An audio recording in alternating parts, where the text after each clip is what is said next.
ඔන්න ඉතින් ගොඩාක් කාලෙකට පස්සේ අලුත් වීඩියෝ එකක් අරගෙන මං ආවා ඔයාලා අතරතුරට.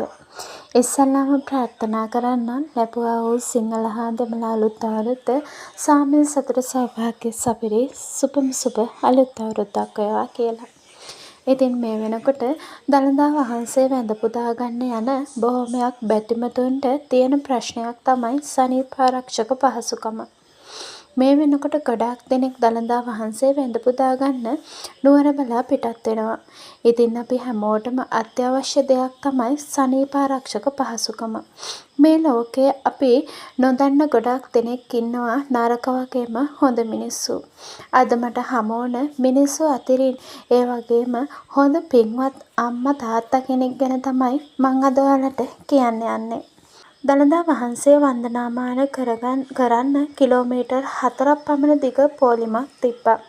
මේ පෝලිමේ හැමෝම දළදා වහන්සේ වැඳ පුදා ගන්නාව බැතිමතුන්. ඉතින් මේ පින්වත් අම්මා තාත්තා කිසිම මුදලක් අය නොකර සනීප ආරක්ෂක පහසුකම සපුරා ගන්න මේ බැතිමතුන්ට අවස්ථාවක් ලබා දීලා තියෙනවා තම නිවසේ. ඉතින් මේ තමා උතුම් අය. මේ වගේ මිනිසුන් හරිම විරලයි. මේ වගේ කාල වකවානුවක මේ වගේ උතුම් මිනිසුන් දැකීම අපටත් සතුටක්.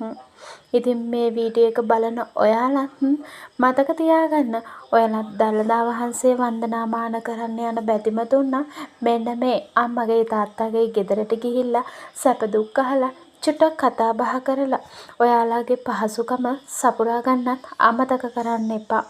ඒ වගේම අපි හදවතින්ම ප්‍රාර්ථනා කරමු මේ ආදරණීය අම්මටයි තාත්තට දීර්ඝායුෂ ලැබේවා කියා.